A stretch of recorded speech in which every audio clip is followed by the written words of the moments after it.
MP Kesineni నానికి సత్తా ఉంటే ఇండిపెండెంట్ గా పోటీ చేసి గెలవాలంటూ విజయవాడ ఈస్ట్ ఎమ్మెల్యే గద్దె రామ్మోహన్ సవాల్ విసిరారు. గద్దె రామ్మోహన్ తన వల్లే 2 సార్లు గెలిచాడని, తాను లేకుంటే గద్దె రామ్మోహన్ జీరో అని ఎంపీ కేశినేని చేసిన వ్యాఖ్యలకు గద్దె రామ్మోహన్ కౌంటర్ ఇచ్చారు. కేశినేని నాని విశ్వరూపం చూపించి గెలిస్తే చూడాలని ఉందని విజయవాడ ఈస్ట్ ఎమ్మెల్యే గద్దె రామ్మోహన్ చెప్పారు. విజయవాడ ఎంపీ వైసీపీ అభ్యర్థిగా గెలవడని, ఇండిపెండెంట్ అభ్యర్థిగా నిలబడితేనే కేశినేని నాని గెలుస్తాడని ఆయన తెలిపారు.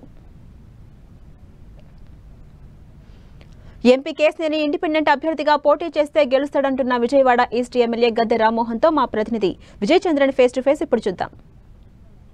విజయవాడ ఈస్ట్ ఎమ్మెల్యే గద్దె రామ్మోహన్కు ఒక విచిత్రమైనటువంటి కోరిక కలిగింది.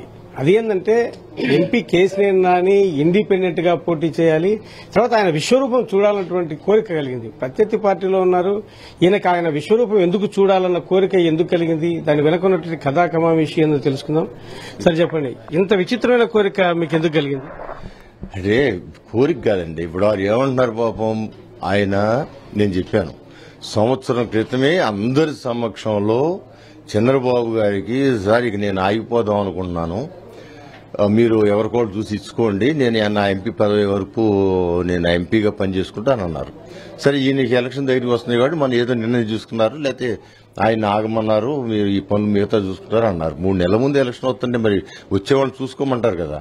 దానికి ఇంత రియాక్ట్ అయిపోయి చంద్రబాబు గారిని ఇంత దూషించి నిన్నటిదాకా వీరుడు చంద్రబాబు గారు అన్న వ్యక్తి మిమ్మల్ని కూడా మీరు జీరో, తర్వాత మిమ్మల్ని తన వల్లనే గెలిచాను అనే విషయాన్ని కూడా ఆయన పదే పదే చెప్తున్నారు. ఆయన చలవ వల్లనే మీరు గెలిచారని. మీరు జీరోనా?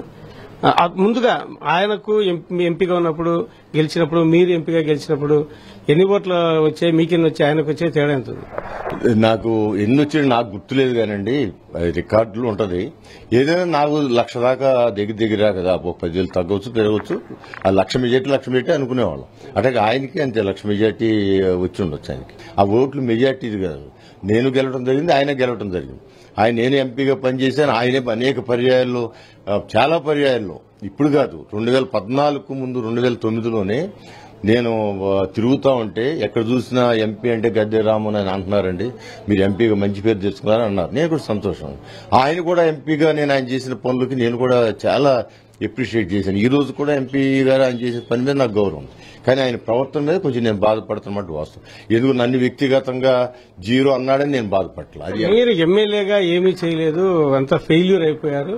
తర్వాత ఈ గడిచిన ఈ 5 ఏళ్లలో ఇప్పుడు ప్రస్తుతం మీ ప్రత్యర్థిగా ఉన్నటువంటి అవినాష్ చాలా అభివృద్ధి చేశారని చెప్పేసి కూడా ఆయన కామెంట్లు చేస్తా ఉన్నారు. ఈ 10 టీవీలోనే ఆయన వెళ్ళిపోవడానికి 4 రోజులు 5 రోజుల ముందు సర్వీస్ రోడ్లో గద్దె రామ్మోహన్ ఎలాంటి వర్కరో ఎవరు ఆయన కామెంట్ చేయలేరు, అంత గట్టి వర్కరు.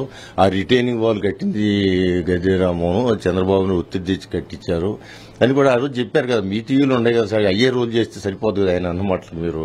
అందువల్ల 8 రోజులు నేను పోవట్లేదండి. సరే ఆయన వెళ్ళాడు, ఆ బాధలో ఏదో ఒకటి మాట్లాడుతున్నారు, అటు తిడితే గానీ వాళ్ళ నాయకుడు రేపు సీట్ ఇవ్వడు, లేకపోతే ఆయన నాయకుడు ఖర్చులకి ఇవ్వడు.